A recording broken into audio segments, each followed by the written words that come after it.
And to Newswatch, well, the ABC keeps running this fiction that it hasn't been hijacked by the left. You know it's a joke, I know it's a joke. I think they even know it's a joke on you. They keep saying, well, you know, the left hasn't taken this $1.1 billion a year from you, me and other taxpayers and turned the ABC into a machine for left-wing propaganda. ABC Chairman Ida Buttrose this month did it all, the whole shtick again, suggesting, no, the ABC wasn't biased because both sides of politics attacked it. She said, you know, so Robert Menzies complained about the ABC, good Liberal. I think John Howard complained about it at one stage, well, many stages. Paul Keating did, Bob Hawke did. But that argument, as you know, is a con. What Buttrose didn't say was all those Prime Ministers were angry with the ABC for being too left-wing. Even the Labor politicians thought it was. And this week, more embarrassment for Ida Buttrose, another hole in her argument. Now, this time, the ABC was forced to admit that their Hobart breakfast presenter, Ryk Goddard, had got two things badly wrong in an attack on mining billionaire Gina Rinehart, after she cancelled her $15 million sponsorship of the national netball team for refusing to wear her company's logo. Joining me is Sophie Elsworth, media writer of The Australian. Sophie Elsworth, we've only got, like 6 minutes, so you might run out of time, but what did Goddard get wrong? Well, Andrew, he basically said comments that Lang Hancock had said, but he completely misquoted him. And he also went on to say that Gina Reinhardt... Yes, that's right. And he also went on to say that Gina Rinehart had been defending the comments, which was incorrect. Both things that he said were completely incorrect. Now, what the ABC does when they do make mistakes and they get caught, they have a corrections page, which no one really reads, but they put them on this page. So this is somewhere on the internet where no one would find it, saying that he's made this error.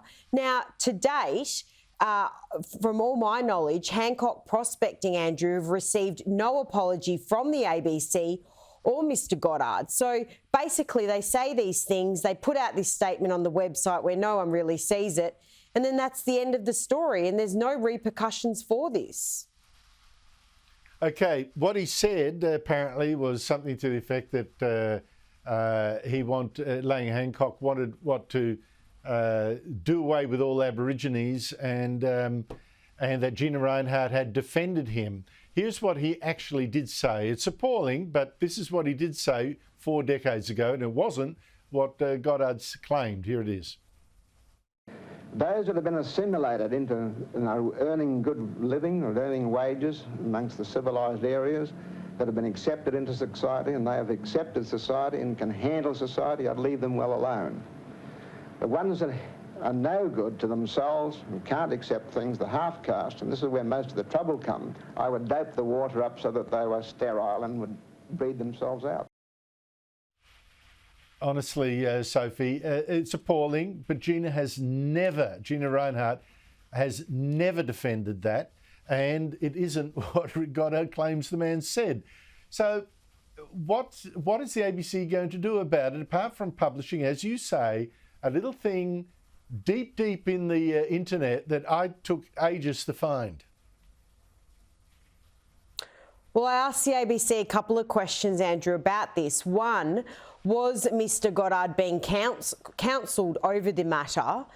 And was there an apology here to the Hancock or Gina Rinehart's family, Hancock Prospecting? Now, I never get responses from the ABC. I didn't get a response on this. I was told no comment. So basically it goes into an abyss, Andrew, where you don't know what actually happened. It's just, we're not going to say anything on the record, so look the other way. That's so true. I mentioned last night how judges of the Walkley Award, our top honour for journalists, the Walkley Foundation, which runs these top journalism awards, it stripped the one that it gave to two Nine News reporters who accused former federal Liberal politician Andrew Laming of a disgusting crime, taking a photograph up a woman's skirt. Now, as I said at the time, Laming was actually innocent, but was nevertheless forced to quit Parliament. Now the Walkley Foundation set a precedent, a principle that it should now, I think, follow through on, that if you get a prize for great journalism for a story that then proves false, that's not great journalism. and therefore you should lose that award. Can you tell me why it's taken so long for the Walkley judges to think, yeah, well, actually, that is how it should be? Well, basically, Andrew Lamming, who was the subject of these stories that the journalist won the award for those false claims of upskirting a woman, he's followed this story from start to finish and, taken these bodies held them to account over things that they've done on these stories. So they awarded these journalists this award for this story that turned out was completely wrong. So basically the Walkleys have had to say, okay, we're going to take the award off these two journalists for a story that was proven wrong. Now, this is a very interesting precedent, Andrew, because there'll be a lot of people who've got Walkley awards, and you and I know a few of them who may be a bit nervous because they may be worried they'll have their Walkley awards stripped off them too. But it's whether or not this goes retrospectively back years, Sophie, into this.